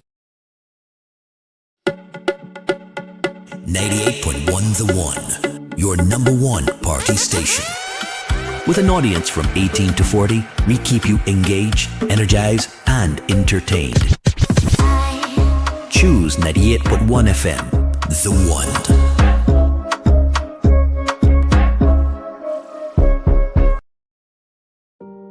Hey there, it's Mahalia. I want to share something that might be really helpful. If you're feeling anxious, overwhelmed, depressed, or lonely, and have no one to talk to, call Lifeline Barbados. We all face struggles at times in our lives. You're not alone. There's no need to feel ashamed or embarrassed. It's okay to reach out for support. Lifeline Barbados is completely confidential. No one else will know you called. They're there to offer a caring ear and guidance without judgment. And fellas, I want you to know asking for help is a true sign of strength. It takes real courage to reach out. You can also call Lifeline Barbados if you're worried about loved ones who are struggling and you need advice on how to support them. There's a saying, a problem shared. Morning, morning, morning. Good morning. Good morning to you. What was that? I want to hear something baby. As long as you keep it safe. I know you're a little rough already. Just promise don't bring it back in pieces. Oh Lord, there's only one I have. I would never be so selfish. I'll give you just what you want. Last time it had so much damage. Just go away and give me back in pieces. Listen, they know me so well. They know how much I love Nadia Batson. Love the performances of Nadia Batson. That's Pieces. That was a big one in Trinidad and Tobago. It didn't rank in the top 3 for the Road March. Doesn't matter. I still love it. Actually, the Road March was won by Machel Montano, but I don't want to give out all the story because Chetwin Stewart is with me. He has all the answers to all the questions. But not all. How was Carnival? Carnival was excellent. Good morning, Barbados. Morning, right? Yeah. Why do you say it was excellent? The music, the vibe, the energy. I mean, this was my 29th Carnival. I go to Carnival every year. The only time I miss Carnival is when there's cricket and I have to produce the party stand.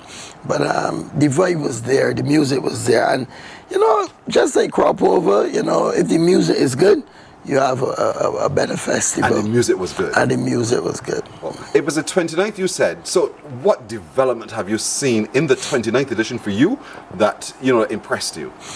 Well, the production. I mean, I'm a promoter, so I look through different eyes when I'm at fests and stuff like that.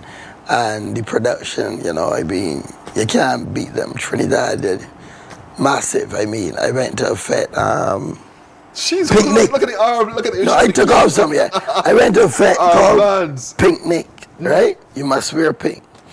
And they had at least 24 20 by 20 tents, food stalls. I mean, I ate from deer to rabbit to this to that to shrimp.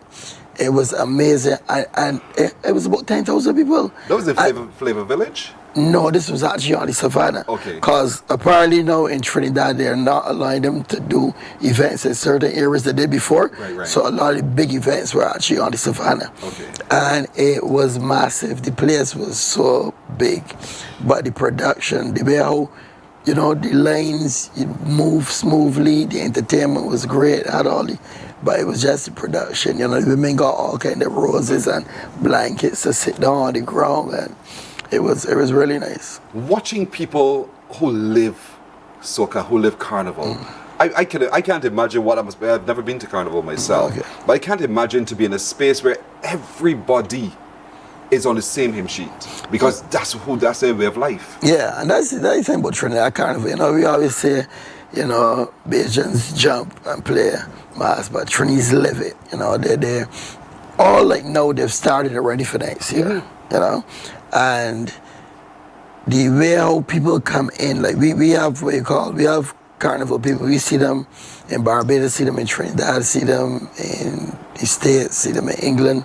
You know, massive amounts of people coming and they party and the event. So you could be in a fete with 20,000 people in Trinidad and leave and go to another fete that has 25,000. That can't happen in Barbados. If you got 10,000 people in a fete, everything else kill off. Yes. So I mean, you know, and it's just the vibe. It's a totally different. I go to Trinidad a lot. I mean, last year I didn't go to Tobago. I never went to Tobago before last year. So why I did, I went through 4 passports and I counted the amount of times I went to Trinidad. I went to Trinidad 130 times. Well, it's 131 now.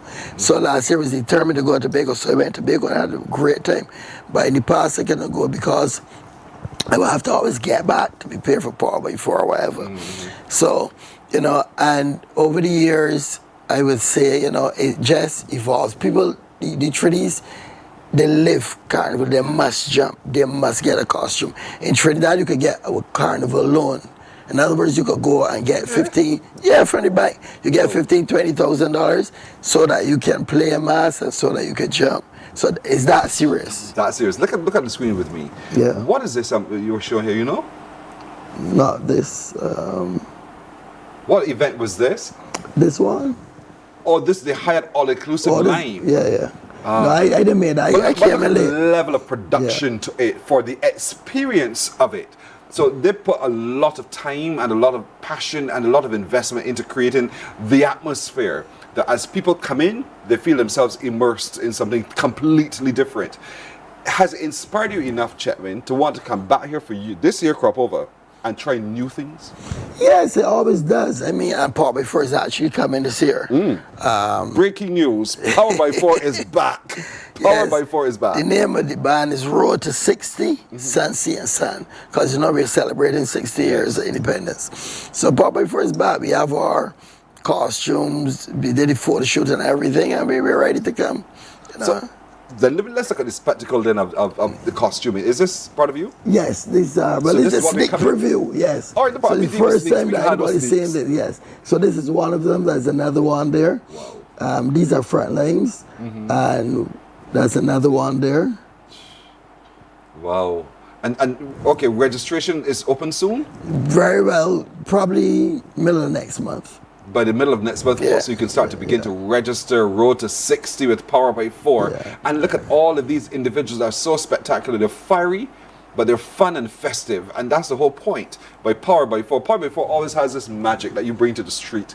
We see people just in colorful costume having a good time and creating energy. We bring the energy. And we have something for everyone. So this year, you know, it's not about. This year for Power by 4 is about getting young women back out on the road, because just like what you said in Trinidad, yes, everything looks so good and glamorous, but everything is really expensive. And I found over the years a lot of local women can't afford, right, to jump, and that to me is a problem, because a lot is crop over is about, it's not just about the people who go on the road, you know, it's a spectacle, it's about people who come out and stuff like that. Over the years, you know, people come out and say, well, look, you know, these bands, that's so small, that's so skimpy, but it's because a lot of the people can't afford, because the level of the jump. So what Power by 4 is aiming to do this year is, yes, have front lines like that, but also have back lines that people come out and have a good time. Right. Making it affordable. Making it affordable. Affordable to the masses. Yeah. After all, we're on the Road to 60. It's a big, massive celebration. Yeah. So the exposure to, because Carnival and pageant is a pageant. I think in a lot of ways when you see the costume bands on the road, and so you see characters, larger than life characters and the like, so it creates that imagination for the child watching. Did you see a lot of that this year, first of all? And do you think we need to incorporate that into our crop over? We need to bring it back. You know, a lot of times people say incorporate, but Barbados has been doing so many things, you know, and crop over, we feed off of Carnival, and Carnival feed off of. I remember years ago, with Pop by 4, when they decided to serve food in the bar. Trinidad wasn't serving food, you know. We used to jump on the road in Trinidad and you buy the food around the savannah, whatever. And I got cursed. Trinidad called me and said, well, if you start serving food, people can expect that in Trinidad. And then what they did, they start and then they took it a different level. They have some bars you get lobster when you stop for lunch. They stop for lunch. And this year, a friend of mine, Claudia Martindale, they were in the band, you get foot massage at lunchtime and all that kind of stuff. So they take it to a different level, but we've always fed off of one another, you know. That's true. Music-wise as well. What was your favorite song for Carnival, by the way? Anything down there caught your attention? Of course. Encore. Can't behave. Listen, my brother, that is my song too. That is my song. The energy, that song, yes, that song, when we were on the road and that song came on, if you see the people, can't be yourself. Can't be yourself, you know. I agree with you completely. I've argued that with people in here in this building. That was the song. That was the song of Carnival. And then when you remix it and thing, you know, woman and ramen. Sweet voice was that one. Marshall won the road march. Yeah. You okay with that? Well, Marshall is my boy. So I'm kind of okay with it because I understand the politics and everything. You know, this is, I think, the 11th time, so he's now got in the record. The 12th? Right, so he's now got in the record and stuff. You know, and he went out and pushed. He was in the schools performing free, was off. You know, Marshall does it. So then he made sure I got the bands behind him and stuff. So it's just like here in the crop over. I mean, Pop by 4's helped artists won Royal March many times. Why? But it's just based on the amount of times the song is played. Not necessarily, but if the song is a favorite song for the people. So many years, I did it with Peter Ram, did it with Lil Rick. We made sure this is our song. We played it at every judging point. So if you're an artist and you have, you know, you have that kind of pull where you could go and you could get the bands to play your song, whether or not you say, well, I can perform for or whatever, then you can kind of influence the whole thing. So from that angle, yes, I'm already, but voice, that song was the song. That really was. For Carnival. But then we had Bungie back. Bungie had determined that he was no longer competing about Roadman. He couldn't resist the pressure put on him. You know, and he came second. He came third. But so it was a really good year. It was a good music. Music was very good. Really good. And there was so much music. That's the thing. There was a lot of good songs that really didn't get played because there was so much music, you know. At first I was a little concerned for the festival because I thought, what are we hearing? But build up, it was fantastic at the end. And Grenada. It was a big influence by, you know, Jab. It was, you know, all the, even so much so I was surprised even the Trini bands played their songs. Whoa. You know, so you know the songs got to be good when the Trini bands playing. Called Cass, right? It was that effect. That Cass was out and they played 2 of the Grenadian songs. Like, so it shows that, you know, the songs are really kicking. What about Barbadian songs? Well, as I said, I mean, we had our time. Just how Grenada had the invasion this year.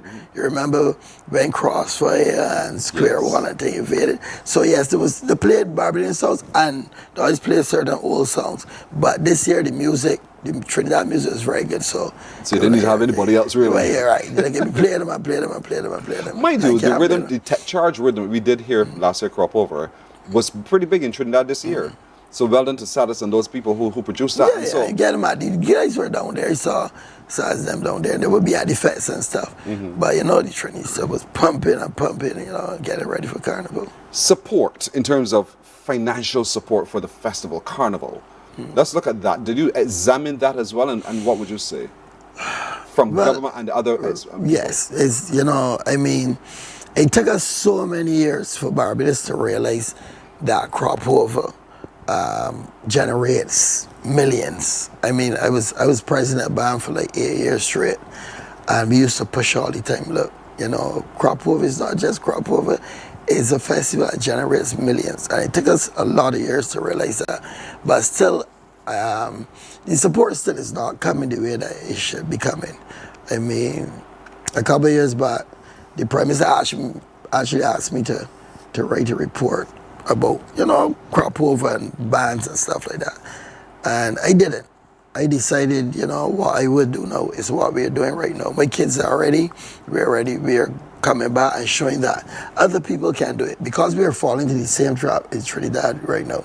In Trinidad, to bring a band, millionaires get together and bring bands because it's so much money. So it's difficult for the smaller people who are really interested to bring a band. I really don't want to see it happen in Barbados. I would like young people, like how even Paul before start out as friends, just bringing a band to have fun, and then it evolves. But not that you can't start at all because you don't have any help, you don't have any support, so only the big bands rule. So I think it's very important that is an avenue for everybody who want to bring a band. As long as you have the people, you should be able to bring a band. It's a lot easier, obviously, to do 4 in the morning than to bring a band. But what people really want at the end of the day is to go on the road with friends and have a good time. And as long as you can produce have good music and some drinks, and if you have a good time, everybody don't need I'm a reveler. I'm not going on the road in an AC truck looking at people all day long up there. Right. So I'm saying there's something for everyone. There are people like that, but that is not Part 4. Part 4 is the energy brand. We want to be on the road, we want to have a good time, and we want people to be able to come in, especially young people, especially Bajans, because the overseas people are going to come. And that's what they want to. They don't want to just come by themselves. They want to come in a band that have locals. And that's what we always said with Part 4. If you look back, you will never see us chip in. You understand? If even people who didn't really want to dance, if they come in the band, they would dance because everybody, would be dancing. So, there's possibilities there. I think, yes, we need more support in terms with the bands and stuff and helping, not necessarily financial support only, but, support in getting certain things, in terms of duties and all that kind of stuff. I just brought back, actually when I leave here, I'm going to go and pick up my backpacks, because I flew my costumes out of Barbados, because this is the first time that I have actually a Bajan producer, a designer, right, that designed the costumes for Part 4. But I still went to Trinidad to have the photo shoot done. Right? Just how Trinidad might come here to get music done. Right. I went there because I figured with the models and stuff, it'd be a lot easier. And I'm not bringing them back in. And I'm going to pay like $1,000 to get these things back in that I flew out. So things like that, we need help with. And that's good, because I know pretty early in the Carnival season, the government there decided they're going to invest significantly in the festival this year. And, over the season for Carnival, our radio stations did link up with the radio station in Trinidad and Tobago as well. And I heard reports that people were concerned that with all this going on in between Trinidad and Venezuela, nobody's coming. Joke, right? Joke. There's got to be a war.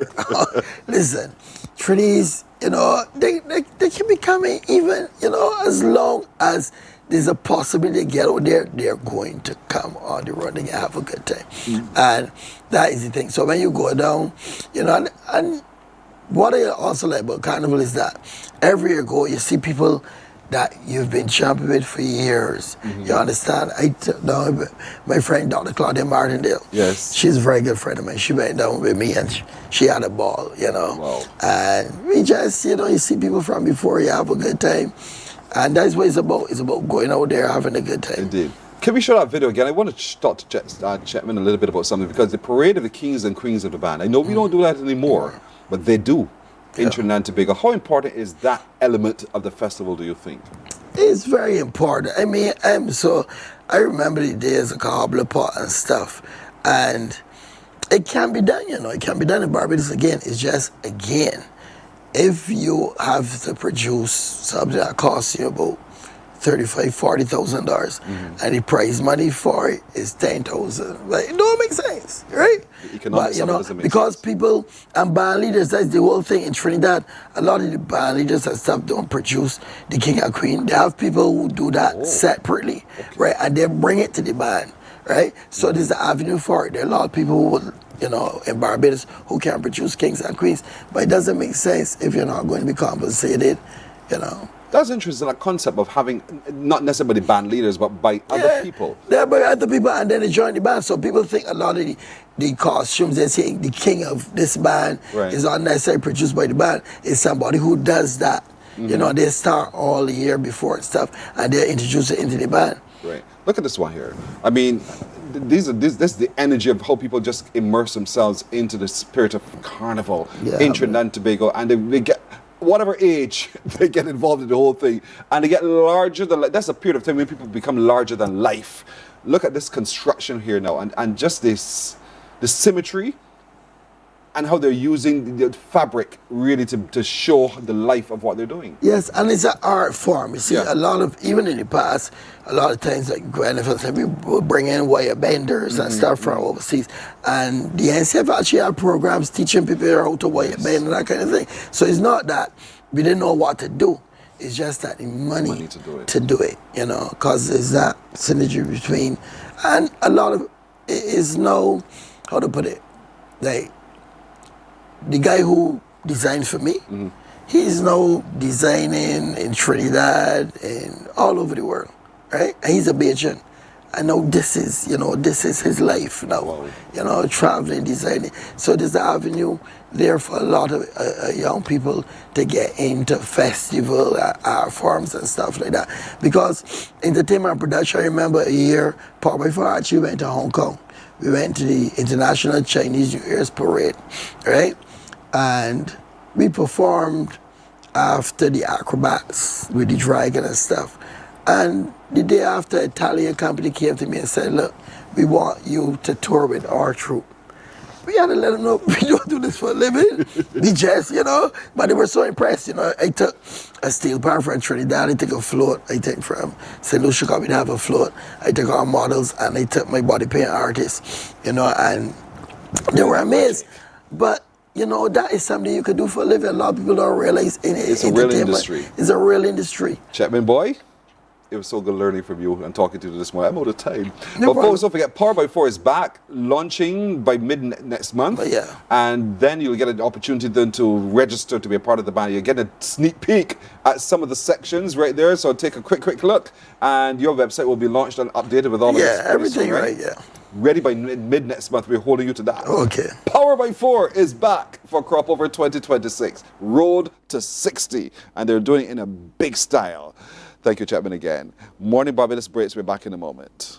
Morning, morning, morning. Good morning. Good morning to you. Some ask, what makes Barbados so special? We at Mornin Barbados say it's you, our exceptional youth. You are talented, resilient, and inspirational. You are the epitome of the Barbadian spirit, testing the boundaries of your creativity. If you are an entrepreneur, artist, baker, designer, author, or have done anything you think should be highlighted, email us at morninbarbados@cbc.bb. Let us show the world our exceptional Bajan youth. From the beautiful shores of the gem of the Caribbean, Barbados, home of the amazing Harrison's Cave, the tantalizing Oystins Bay Garden, our historic garrison, the indigenous road tennis, and the friendliest people in the world. We are 94.7 FM, the ultimate Bajan experience. There is a saying, you can find a big Morning, morning, morning. Good morning. Good morning to you. So don't forget, Q in the community today, tomorrow, what's the day? Today's Thursday. Q in the community is right there on your screen at Rock Hall Freedom Village. That's in St. Thomas. And be there from 11 this morning right through till you're tired and enjoy yourself. All right, folks, that is it for today, Thursday. We do look forward to seeing you again tomorrow, if it be the will of the Lord. And my little crew joins me in saying to all of you, good morning and have a good day. Wake up, wake up, wake up, wake up. Barbados, get up. Good morning.